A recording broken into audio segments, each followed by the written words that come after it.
ஹஸரத் ரசூலுல்லாஹ் சொன்னார்கள், இப்னு மாஜாவினுடைய பதிவு, அபூதாவூதிலே இந்த ஹதீஸ் இருக்கிறது, யார் ஒருவர் இஸ்திக்ஃபார் செய்வதை வழக்கமாக்கி கொண்டாரோ, தன்னுடைய அன்றாட செயலில் ஒன்றாக வைத்து கொண்டாரோ.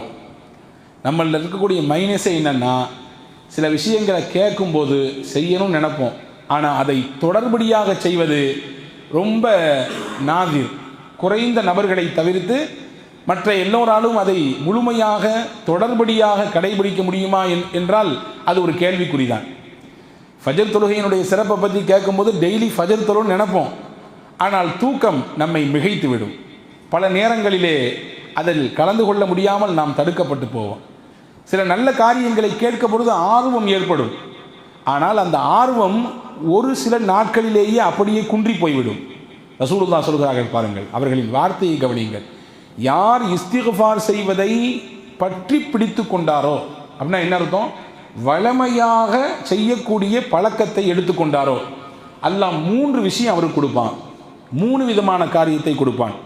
ஒன்று சொன்னார்கள், ஜஅலல்லாஹு மின் குல்லி தீகின் மஹ்ரஜா, அவருக்கு இருக்கும் எல்லா விதமான நெருக்கடிகளையும் அல்லாஹ் நீக்கி விடுவான்.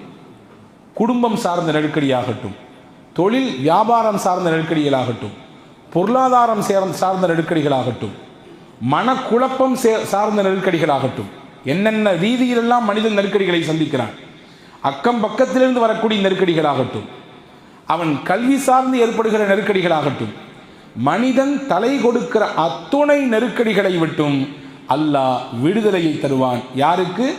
இஸ்திக்ஃபாரை 1 நாள் 2 நாள் இல்லை, வளமையாக செய்வதை பற்றி பிடித்து கொண்டவருக்கு. அடுத்து சொன்னாங்க ஸல்லல்லாஹு அலைஹி வஸல்லம், ஓ மின் குல்லி ஹம்மின் ஃபரஜா, எல்லா கவலையிலிருந்தும் அல்லாஹ் அவரை விடுதலை செய்வான். கவலை இல்லாத மனிதர் உலகத்திலே இல்லை. சிலருக்கு காசு பணம் இல்லையேன்னு கவலை, சில பேருக்கு காசு பணத்தை வச்சே கவலை, சில பேருக்கு பிள்ளைகள் இல்லையே என்று கவலை, சில பேருக்கு பிள்ளைகள் தான் கவலை. அவங்களால் படுற பிரச்சனையும் துன்பங்களும் நாளுக்கு நாள் சந்தித்து கொண்டிருக்கிறார்கள் இல்லையா? சில பேருக்கு பதவி பட்டம் இல்லையேன்னு கவலை, சில பேர் அதில் போய் உட்கார்ந்துட்டு ஏண்டா வந்து தொடங்கணும்னு கவலை. அப்போ கவலை இல்லாத மனிதர்களை வேறு விரிக்க முடியாது, பிரித்தெடுக்க முடியாது. அல்லாஹ் சொல்லுகிறான், இஸ்திக்ஃபார் செய்வதை வளமையாக்கி கொண்டால் எல்லா கவலையிலிருந்தும் மருந்தை அல்லாஹ் தருவான்.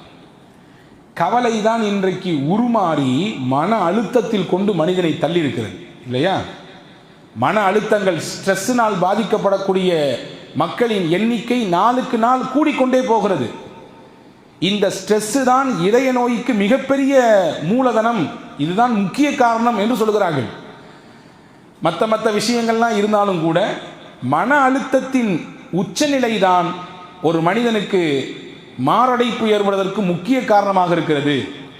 இதய சம்பந்தப்பட்ட கோளாறுகள் வருவதற்கு முக்கிய பிரதான காரணமாக இருக்கிறது என்கிறார்கள். அல்லாஹ்வின் தூதர் சொன்னார்கள், இந்த ஸ்ட்ரெஸ் இல்லாத வாழ்க்கையை நீங்கள் அனுபவிக்க வேண்டுமா? மன அழுத்தங்கள், பாரங்கள் எல்லாம் உங்கள் மனதிலிருந்து கீழே இறக்கி வைக்கப்பட வேண்டுமா?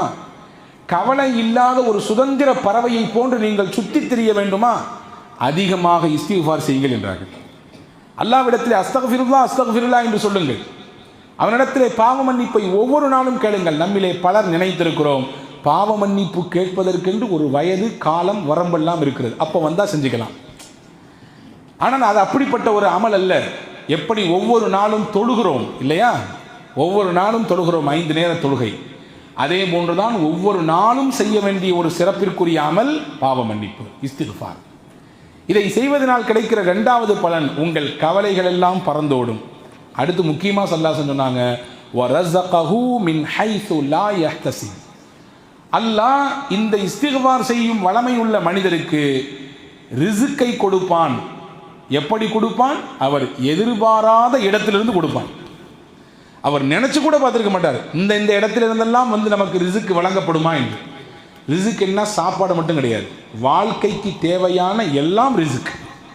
உங்கள் வாழ்வாதாரத்திற்கு என்னவெல்லாம் தேவையோ, நீங்கள் வாழ்க்கை நடத்த, நாம் மூச்சு விடுவதற்கு, குடும்பத்திலே பயணிப்பதற்கு, சமூகத்திலே நாம் கலந்து உறவாடுவதற்கு, நம்முடைய குடும்பத்தை பராமரிப்பதற்கு, அன்றாடம் காலையிலிருந்து இரவு தூங்கும் வரை, சொல்ல போனால் 24 மணி நேரமும் நமக்கு என்னவெல்லாம் தேவைப்படுமோ எல்லாமே ரிஸ்க். கல்வியும் ரிஸ்க் தான், அதே போன்று செல்வமும் ரிஸ்க் தான், ஆரோக்கியமும் ரிஸ்க் தான், எல்லாம் ரிஸ்க். இந்த ரிசுக்கை அல்லாஹ் அறியாத புறத்திலிருந்து கொடுப்பான். யாருக்கு? இஸ்திக்ஃபார் செய்வதை வளமையாக்கி கொண்ட அந்த மனிதருக்கு என்று நபிகள் நாயகம் ஸல்லல்லாஹு அலைஹி வஸல்லம் அவர்கள் சொல்லித் தருகிறார்கள். எனவே அன்புக்குரிய சகோதரர்களே, இந்த புனிதமான ரமதான் மாதத்திலே அதிகமாக குறிப்பாக நாம் எதிர்நோக்கி இருக்கக்கூடிய அந்த இரண்டாவது பகுதி, ரமதானினுடைய இரண்டாவது மையப்பகுதி, இதுதான் சொல்லப்போனால் ரமதானில் முக்கியமான பகுதிகளில் இது ஒரு முக்கிய இடத்தை பெறுகிறது. எனவே அல்லாஹ்விடத்திலே அதிகமாக பாவ மன்னிப்பு தேடுவதை நாம் வளமையாக்கி கொள்ள வேண்டும். உலகத்திலே எந்த சமுதாயத்திற்கும் கொடுக்கப்படாத ஒரு வாய்ப்பை அல்லாஹ் முஹம்மது ஸல்லல்லாஹு அலைஹி வஸல்லம் உம்மத்துக்கு தந்திருக்கிறான். நமக்கு மட்டும்தான் பாவம் செய்தால் நாமே அல்லாஹ்விடத்திலே நேரடியாக முறையிடலாம். நாமே அதற்கான கூலியை, அதற்குரிய பரிகாரத்தை அல்லாஹ்விடத்திலே கேட்கலாம். இதற்கு முன்னால் உண்டான சமுதாயத்திற்கெல்லாம் அப்படி வாய்ப்பே கிடையாது. பாவம் செய்தால் என்ன செய்ய வேண்டும்? அதற்கு தண்டனை, அதற்கு கூலி, நீங்கள் உங்களை குத்தி கொலை பண்ணுங்கள். ஃபக்துலு அன்ஃபுஸஹும். பனு இஸ்ரவேலர்களே சிலர்கள் இருந்தார்கள். அவர்களுக்கு பாவம் செய்தால் அதற்கான தண்டனை என்ன தெரியுமா? அவர்களே கொன்று கொள்ள வேண்டும். ஒருத்தன் கொலை பண்ணிட்டான், பெரிய பாவம் தான். ஒருத்தன் விபச்சாரம் செஞ்சு போட்டான், பெரிய பாவம் தான். இதற்கு என்ன பரிகாரம்? அவனை மாய்த்து கொள்ள வேண்டும் அல்லாஹ் சொன்னான். ஆனால் முஹம்மது ஸல்லல்லாஹு அலைஹி வஸல்லம் உம்மத்துக்கு மட்டும்தான் சிறப்பான சில விஷயங்களை அல்லாஹ் செய்து கொடுத்தான். சிறப்பான விஷயங்கள். பள்ளிவாசலில் மட்டும்தான் தொழுகை என்பது கிடையாது. அல் அர்து குல்லுஹா மசாஜித். பெருமானா சொன்னார்கள், பூமி முழுக்க பள்ளிவாசல் தான். எங்கே நீங்கள் விரும்பினாலும் தொழலாம். ஆனால் பள்ளியில் தொழுதால் கூடுதலாக நன்மை கிடைக்கும், அது வேற விஷயம். பள்ளியில் தொழுதால் இரட்டிப்பான பன்மடங்கு நன்மைகளை அல்லாஹ் தருவான். அதிலும் குறிப்பாக ஜமாத்திலோடு தொழுதால் உங்களுக்கு 27 மடங்கு 25 மடங்கு கூடுதல் நன்மை கிடைக்கும். ஆனால் தொழுகை என்று வந்துவிட்டால் எங்கேனாலும் தொழலாம். அல் அர்து குல்லுஹா மசாஜித். ஆனால் இதற்கு முன்னால் உண்டான சமுதாயத்திற்கு அப்படி எல்லாம் கிடையாது. குறிப்பிட்ட இடத்தில் வந்து அவர்கள் தொழுதால் மட்டும்தான் அவர்கள் தொழுகை ஏற்றுக்கொள்ளப்படும். நம்முடைய ஆடையில ஏதாவது அசுத்தம் பட்டுவிட்டால் கழுவி கொண்டால் போதுமானது. முன்னால் உண்டான சமுதாயத்திற்கு இப்படி இருந்தது. அந்த இடத்தை அப்படியே கத்தரித்து வெட்டி தூர எறிய வேண்டும். ஆனால் பெருமானா ஸல்லல்லாஹு அலைஹி வஸல்லம் சமுதாயத்திற்கு அல்லாஹ் அப்படி வைக்கவில்லை. அதே போன்று நபிகள் நாயகம் ஸல்லல்லாஹு அலைஹி வஸல்லம் அன்னவர்களுக்கு கொடுக்கப்பட்ட அந்த சமுதாயத்திற்கு வழங்கப்பட்ட சிறப்பு அம்சங்களிலே ஒன்றுதான், ஒருவர் பாவம் செய்துவிட்டால் 2 சொட்டு கண்ணீர் வடித்து அல்லாஹ்விடத்திலே தௌபா செய்தால் போதும், அல்லாஹ் மன்னித்து விடுவான். 2 சொட்டு கண்ணீர் வரவில்லை என்றால் வருவதை போன்று நடியுங்கள் என்று பெருமானா சொன்னார்கள். உபுக்கு ஃபஇல்லம் தபுக்கு ஃபத்தபாக்கு. நீங்கள் கண்ணீர் வடிப்பதற்கு முயற்சியுங்கள் அல்லாஹ்வின் சன்னிதானத்திலே, உங்கள் பாவக்கரைகளை எண்ணி. உங்கள் கண்ணீர் வரவில்லையா, கண்ணீர் வருவதை போன்று பாவனை செய்யுங்கள். அழுவதை போன்று நீங்கள் அல்லாஹ்விடத்தில் நடியுங்கள். தொழுவதை போன்று நடிக்க முடியாது, நோன்பு வைப்பதை போன்று நடிக்க முடியாது, ஜக்காத்து கொடுக்கிற மாதிரி இங்கிட்டு கொடுத்து அங்கிட்டு வாங்க முடியாது, நடிக்க முடியாது. ஹஜ்ஜுக்கு போகாமையே ஹாஜின்னு போட்டுக்கிட்டு நம்ம நடிக்க இயலாது. ஏதாவது செயலை செய்து நடிக்க முடியுமா? இபாதத்திலே குரான் ஓதுற மாதிரி அப்படி வேற ஏதாவது படிச்சுக்கிட்டு அப்படி நடிக்கிற மாதிரி காட்சிப்படுத்த முடியுமா? அப்படி காட்சிப்படுத்தினால் அதற்கு நன்மை உண்டா? தொழுவதை போன்று ஒருவர் நடிக்கிறார், தொழவில்லை, நன்மை உண்டா? கிடையாது. ஆனால் ஒரு விஷயத்தை அல்லாஹ்வின் தூதர் செய்ய சொல்கிறார்கள். செய்ய இயல்பாக வரவில்லையா, நீங்கள் செய்வதை போன்று பாவனை செய்யுங்கள். அந்த அந்த அந்த அந்த பாவனையை கொண்டு வாருங்கள், அதற்கு அல்லாஹ் நன்மை கொடுப்பார். அப்படி என்றால் எவ்வளவு பெரிய ஒரு பேர் உபகாரத்தை பெருமானா ஸல்லல்லாஹு அலைஹி வஸல்லம் அவர்கள் இந்த உம்மத்திற்கு வாங்கி தந்திருக்கிறார்கள் என்பதை நாம் இங்கே கவனப்படுத்த வேண்டும். எனவே அன்புக்குரியவர்களே, புனிதமான இந்த ரமதான் மாதத்திலே அல்லாஹ்விடத்திலே ஒவ்வொரு நாளும் கண்ணீர் விட வேண்டும். ஒவ்வொரு நாளும் நம்முடைய கண்ணீர் என்பது விலை மதிப்பற்றது. அது அல்லாஹ்வின் சன்னிதானத்திலே விடுமையானால் அதை விட பெரிய விஷயம் அவனை திருப்திப்படுத்துவதற்கு வேற எதுவுமே இல்லை. வீட்டில் திடீர்னு 4 பேர் வந்து நின்று ஏதாவது முறைக்கிறாங்க, கடினமான வார்த்தை பேசுகிறாங்க, கூணு கும்பிடு போட்டு விடுகிறான் மனிதன் இல்லையா? என்னை விட்டு நான் புள்ள குட்டிக்காரன் சொல்கிறானா? ஏதாவது வீட்டிலே சிரமம், குடும்பத்திலே பிரச்சனை, தனிமையிலே உட்கார்ந்த அந்த கவலையிலே அவன் கண்ணெல்லாம் கலங்குகிறது. தன் பிள்ளைகளின் எதிர்காலத்தை நினைத்து கண் கலங்குகிறான். தன் தொழிலில் ஏற்பட்ட வீழ்ச்சியை நினைத்து வருந்துகிறான், மனம் வேதனைப்படுகிறான். தன்னை சுற்றி இருக்கக்கூடியவர்கள் கொட்டோ கொட்டென்று கொட்டுகிறார்களே, என்ன செஞ்சு என்னக்கு எதற்கு அப்படி நினைச்சு வேதனைப்பட்டு கலங்குகிறான். இதுவெல்லாம் மனித இயல்பு. அல்லாவின் சன்னிதானத்திலே உட்கார்ந்து தன் கடந்த காலத்தை நினைத்து தான் வந்திருக்கக்கூடிய பாதையில் எவ்வளவு பாவங்கள், எவ்வளவு அல்லாஹ்விற்கு மாற்றங்கள், எவ்வளவு கோபமான காரியங்களை சம்பாதித்திருக்கிறோம் என்று நினைத்து அந்த கடந்த காலத்தை நினைத்து கண்ணீர் விடுகிற பொழுது அந்த கண்ணீர் இருக்கிறது அல்லாஹ்விடத்திலே மகத்தான கூலியை பெற்றுத்தரும். ரசூலுல்லாஹி ஸல்லல்லாஹு அலைஹி வஸல்லம் சொன்னார்கள், ஒரு அடியான் தன் பாவங்களை நினைத்து விடக்கூடிய அந்த ஒரு சொட்டு கண்ணீருக்கு அல்லாஹ் கொடுக்கிற மதிப்பு என்னவென்றால், தராசின் தட்டிலே அடியானின் பயத்தால் வெளிப்பட்ட ஒரு சொட்டு கண்ணீரை எடுத்து வைத்து இன்னொரு மறுபக்கம் இந்த உலகத்தை தூக்கி வைத்தாலும் அந்த அடியானின் அச்சத்தால் வந்த அந்த கண்ணீர் துளிதான் கணத்தில் தாழ்ந்து நிற்கும் என்றார்கள். உலகமே தூக்கி வைத்தாலும் மேலே போய்விடும், அது கணம் இருக்காது. அடியான் வெளிப்படுத்திய அந்த ஒரு சொட்டு கண்ணீர், பயத்தால் வெளிவந்த அந்த கண்ணீர் துளி இந்த உலகத்தை தூக்கி சாப்பிடும் அளவிற்கு ஆற்றல் மிக்கது, பலமிக்கது என்று பெருமானார் ஸல்லல்லாஹு அலைஹி வஸல்லம் சொன்னார். எனவே அன்புக்குரிய சகோதரர்களே, ஒவ்வொரு நாளும் இந்த ரமதானிலே நாம் அல்லாஹ்வின் சன்னிதானத்திலே கண்ணீர் வடிக்க வேண்டும். கண்ணீர் வடித்து கேட்பதற்குரிய மிகச்சிறந்த நாட்கள் இந்த ரமதானை தவிர வேறு எதுவுமே கிடையாது. கண்ணீர் விடுத்து அவனிடத்திலே நம்முடைய குறைகளையும் நம்முடைய தேவைகளையும் நம்முடைய பாவங்களையும் முறையிடுவதற்கு இந்த நாட்களில் இருக்கக்கூடிய இரவை போன்று வேறு எந்த நாட்களிலும் கிடையாது. எனவேதான் நபிகள் நாயகம் ஸல்லல்லாஹு அலைஹி வஸல்லம் இதன் பகலிலும் இரவிலும் மனிதர்கள் செய்யக்கூடிய இபாதத்திற்கு அல்லாஹ் தருகிற வெகுமதியை பற்றி சொன்னார்கள். வெகுமதியை பற்றி சொன்னார்கள்.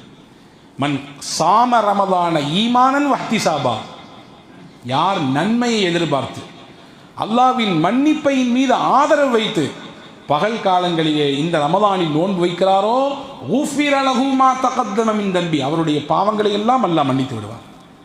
ரெண்டாவது சொன்னாங்க, மன் காம ரமதான ஈமான வஹ்திசாபா, ரமதானில் யார் நன்மையை எதிர்பார்த்து அல்லாஹ்வின் பாவ மன்னிப்பின் மீது ஆதரவு வைத்து இரவிலே நின்று வணங்கி வழிபடுவதற்கு முயற்சிப்பார், அல்லாஹ்வின் தூதர் சொன்னார்கள், அவருடைய முந்தைய பாவங்களை எல்லாம் அல்லாஹ் மன்னித்து விடுகிறார். இப்போ பாவ மன்னிப்பு தான் இந்த ரமதானிலிருந்து நமக்கான மிகப்பெரிய விஷயம். அதை எப்படியாவது அடைவதற்கு முயற்சிக்க வேண்டும். முக்கியமான ஒரு டெண்டர் விடுகிறான் வைத்துக் கொள்ளுங்கள், நம்முடைய கம்பெனியிலிருந்து அதை எடுக்க வேண்டும். எவ்வளவு முயற்சிக்கிறோம், ஒரு மிகப்பெரிய வாய்ப்பு வருகிறது, அதை அடைவதற்கு, அதை நாம் தனதாக்கிக் கொள்வதற்கு எவ்வளவு முயற்சிகளை எடுக்கிறோம். முக்கியமான இடம் நம் வீட்டுக்கு பக்கத்திலே வருகிறது, வேறு ஆள் வந்து வாங்கிவிட்டால் தொந்தரவு, எப்படியாவது இதை நாம் எடுத்துக்கொள்ள வேண்டும் என்பதன் மீது எவ்வளவு முயற்சி இருக்கிறது. தொழிலிலே போட்டி, கடும் போட்டி, ஆனால் இதிலே நான் நிலைக்க வேண்டும், நிற்க வேண்டும், என்னென்ன தந்திரங்களை யோசிக்கிறோம், செய்கிறோம் இல்லையா?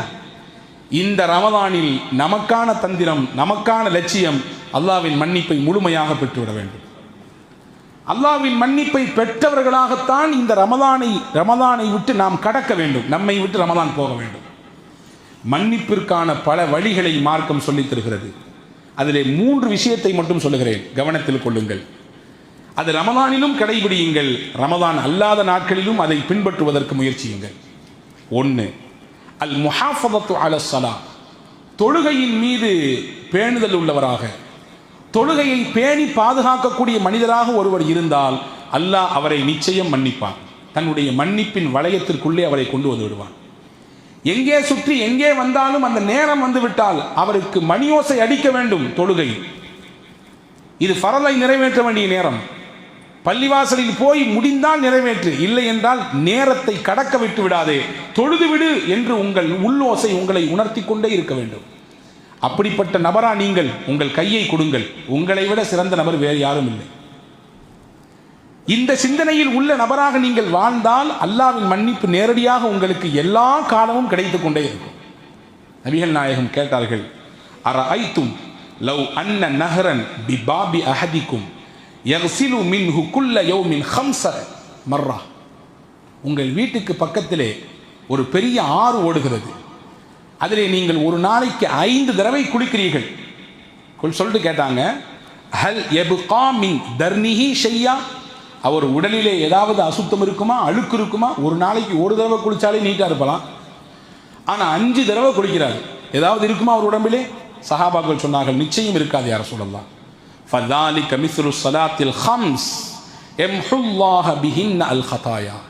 இப்படித்தான் ஒரு மனிதர் ஒரு நாளைக்கு 5 முறை தொழுது விட்டால் அவர் பாவங்கள் எல்லாம் அவரை விட்டு உருண்டு ஓடிவிடும்.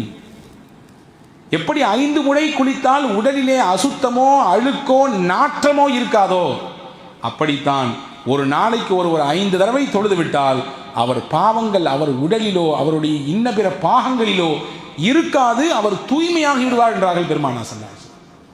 அப்போ பாவங்கள் அழிக்கப்படுவதற்குரிய முதல் காரணம் 5 நேர தொழுகையிலே நாம் கவனம் எடுக்க வேண்டும்.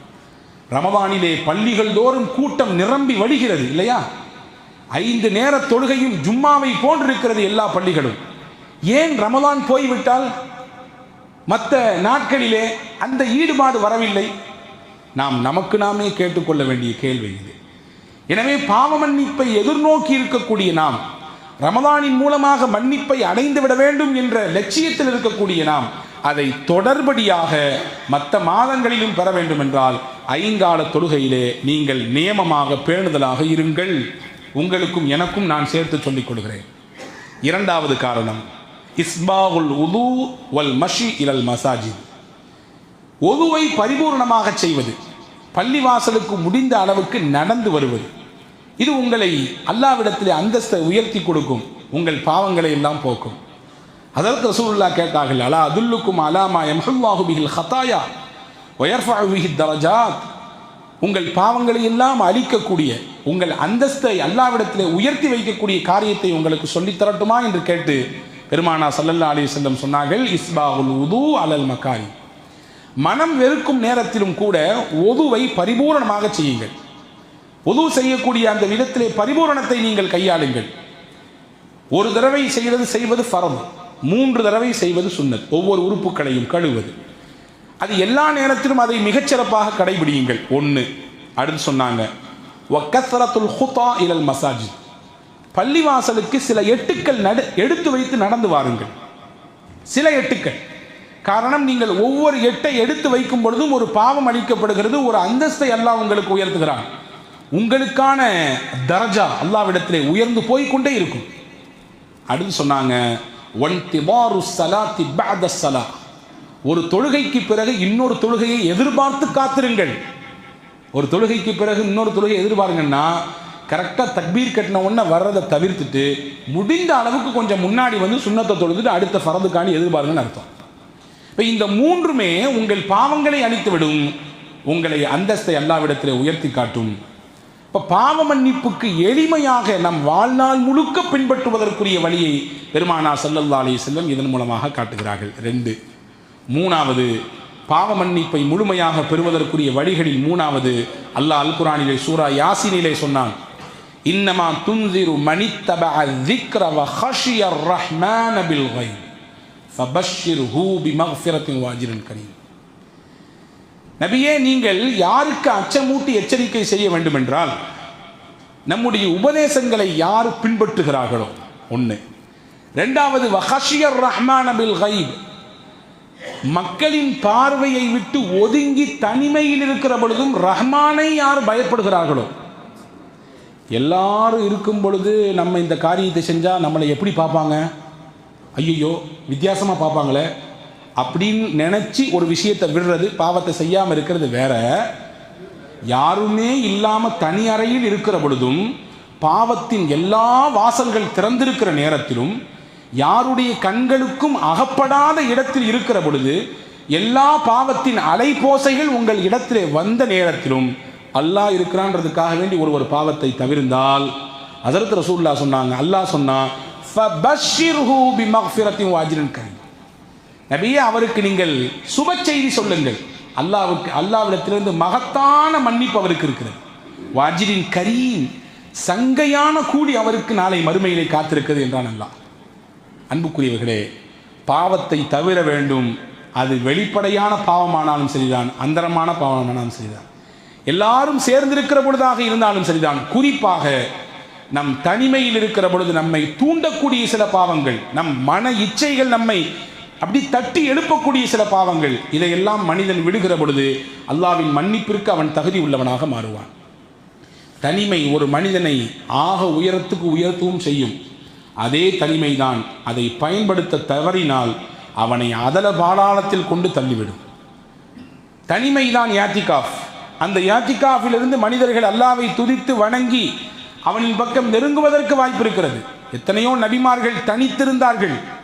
தனித்திருந்து அல்லாஹ்வை திக்ர் செய்ததற்கு பிறகுதான் நுபுவத் என்ற பேரொளியை பெறுகிற அளவிற்கு ஆற்றல் பெற்றார்கள், வரலாற்றிலே பார்க்கிறோம். ஆனால் அதே தனிமைதான், அதை பயன்படுத்த தவறினால் பல விளைவுகளை, பல்வேறு சறுக்கல்களை வாழ்க்கையிலே சந்திக்க நேரிடும். உமர் இப்னு அப்துல் அசீஸ் ரஹிமஹுல்லா, உங்களுக்கு எல்லாம் தெரியலாம், 2வது ஜனாதிபதி என்று வரலாற்றிலே சிறப்பு பெயர் பெற்றவர்கள். அவர்கள் பற்றி வரலாற்றில் எழுதுகிறாங்க, உமர் ரலியல்லாஹு அன்ஹு என்ன தன்மலா இருந்துச்சோ அப்படியே அச்சு அசலா அவர்கிட்ட இருந்துச்சாமா. நீதத்தின் உறைவிடம் அவர் எளிமையின் மறு உருவம் உமர் இப்னு அப்துல் அசீஸ். சொல்ல போனால் வரலாற்றில் எப்படி எழுதுறாங்க, 4 ஹுலஃபா உர் ராஷிதீன்கள் இருந்தாங்க, 5வது ஹுலஃபா உர் ராஷிதீன் உமர் இப்னு அப்துல் அசீஸ் எழுதுறாங்க. அவ்வளவு சிறப்பான ஆட்சியை கொடுத்தவர். இந்த சிந்தனையும் இந்த தார்மீக பொறுப்பும் அவருக்கு எப்படி கிடைத்தது? வேற எப்படியும் கிடைக்கல, அவங்களுடைய சந்ததி, அவங்களுடைய முன்னோர்கள் வழியாக அப்படியே அவருக்கு கிடைத்தது. வரலாற்றில் எழுதுகிறார்கள், உமர் ரலியல்லாஹு அன்ஹு அவருடைய ஹிலாஃபத்தின் காலத்திலே இரவிலே ரோந்து போகிறார்கள், ஊரை அப்படியே கண்காணிக்க. போகிற இடத்திலே ஒரு வீட்டிலே உள்ளே இருந்து சத்தம் கேட்கிறது. ஒரு இளம்பெண் பாலை கறந்து வைத்திருக்கிறாள். அந்த இளம்பெண்ணுடைய தாயார் அந்த பெண்ணிடத்திலே சொல்லுகிறாள், கொஞ்சம் தண்ணியை ஊற்றி கலந்து மக்களுக்கு டிஸ்ட்ரிபியூஷன் பண்ணலாம் அப்படின்னு சொல்கிறாங்க. அந்த அம்மா சொல்லுது, பண்ணக்கூடாது, உமர் ரலியல்லாஹுடைய உத்தரவு இருக்குது, தண்ணியை பாலில் தண்ணியை கலக்கக்கூடாது, தப்பு. அந்த அம்மா சொல்லிச்சாமா, உமர் என்ன ஹலீஃபா நம்ம வீட்டில் திறந்து போட்டால் பார்த்துட்டு இருக்கிறாரு, வீட்டின் முகட்டை திறந்தா பார்த்துருக்கிறார், அவருடைய உத்தரவு இருக்கட்டும், நீ கலக்கிறத கல அப்படின்னு சொல்லி அம்மா சொல்ல, அந்த இளம்பெண் சொன்னது, உமர் பார்க்கல, உமரையும் உன்னையும் என்னையும் படைத்த அல்லாஹ் பார்க்கிறானே, உமர் பார்க்காட்டால் என்ன, அல்லாஹ் பார்க்கிறான், எனவே இந்த தப்பை செய்யக்கூடாது. இந்த பேச்சுவார்த்தை உமர் ரலியல்லாஹுவின் காதில் பட்டது, வேற ஒன்றுமே சொல்லவில்லை. அந்த இடத்தை விட்டு கடந்து போய்விட்டார்கள். வீட்டுக்கு போய் தன்னுடைய மகனை கூப்பிட்டாங்க. அவங்க பேர் ஆசிம் பின் உமர். ஆசிம் ரலியல்லாஹுவை அழைத்து சொன்னார்கள், உனக்கு நான் ஒரு பெண் பார்த்திருக்கிறேன். அந்த பெண்ணினுடைய தன்மை இப்படியானது, அல்லாஹ்வை எல்லா நேரத்திலும் பயப்படக்கூடியது, குறிப்பாக தனிமையில் அந்த பெண் அல்லாஹ்வை அஞ்சுகிறாள். இதைவிட வேற என்ன வேணும் பெண் பார்ப்பதற்கு தகுதி? இந்த தகுதியை வைத்து நான் உனக்கு பெண் பார்த்திருக்கிறேன், முடித்துக் கொள்கிறாயா? தாராளமாக முடிச்சுக்கிறேன் நான். ஆசிம் அந்த பெண்மணியை நிக்காஹ் செய்தார். இந்த இருவருக்கும் ஒரு பெண் குழந்தை பிறந்தது. அந்த பெண் குழந்தையை அப்துல் அசீஸ் பின் மர்வான் இப்னு ஹக்கம், மர்வான் இப்னு ஹக்கம் என்று சொல்லக்கூடிய உமையாக்களின் மிகப்பெரிய ஆட்சியாளர்களில் ஒருவர், அவருடைய மகன் அப்துல் அசீஸ் ஆசிமுக்கு பிறந்த அந்த பெண் குழந்தையை திருமணம் செய்தார். இந்த தம்பதிகளுக்கு பிறந்தவர் தான் உமர் இப்னு அப்துல் அசீஸ். எங்கிருந்து உமர் இப்னு அப்துல் அசீஸுக்கு இந்த சிந்தனை வந்தது? நீதமாக இருக்க வேண்டும் என்ற பக்குவம் வந்தது, அல்லாஹ் பார்க்கிறான் என்கின்ற உணர்வோடு வாழ வேண்டும் என்கின்ற தன்மை பிறந்தது. அவங்க அம்மா வழியாக வந்தது, அவர்களுடைய மூதாதையர்களின் வழியாக வந்தது. எனவே அன்புக்குரிய சகோதரர்களே, இங்கே சொல்ல வரக்கூடிய செய்தி என்னவென்றால், அல்லாஹ் பார்க்கிறான் என்ற உணர்வு நம் தனிமையில் இருக்க, குறிப்பாக தனிமையில் இருக்க வேண்டும், எல்லா நேரத்திலும் இருக்க வேண்டும். அப்படி இருக்குமையானால் மனிதன் பாவத்தை விட்டு தவிர்ந்து வாழுவான். அப்படிப்பட்ட சிந்தனையில இருக்கக்கூடியவர்களுக்கு அல்லாஹ் முழுமையான மன்னிப்பை தருவான் என்று அறிஞர்கள் சொல்கிறார்கள். ஆக இந்த 3 விஷயத்தை நாம் கவனத்தில் வைத்து அதை செயல்படுத்த முனைவுமையானால் வல்ல ரஹ்மானின் பரிபூரணமான மன்னிப்பை பெற முடியும். தௌபாவிற்குரிய மாதமாக இருக்கிறது. அல்லாவிடத்திலே அழுது அல்லாவிடத்திலே கண்டிப்போடு அவனிடத்திலே உரிமையோடு கேட்கக்கூடிய மாதமாக இந்த ரமதான் இருப்பதினாலே நம்முடைய எல்லா தேவைகளையும் கேட்பதோடு நம்முடைய கடந்த காலத்திலிருந்து பாவங்கள் மொத்தமும் அளிக்கப்பட்டு தூய்மையானவர்களாக பரிசுத்தமானவர்களாக நாம் மீண்டு எழ வேண்டும் என்கின்ற அக்கறையோடு நம்முடைய துவாவிலே இதை இணைத்துக் கொள்வோம். வல்ல ரஹ்மான் அப்படிப்பட்ட உயர்ந்த நற்பாக்கியத்தை உங்களுக்கும் எனக்கும் எல்லா மக்களுக்கும் வழங்கிய புரிவானாக. ஆமீன். வாஹிர் தாவானா அல்ஹம்துலில்லாஹி ரப்பில் ஆலமீன். அஸ்ஸலாமு அலைக்கும்.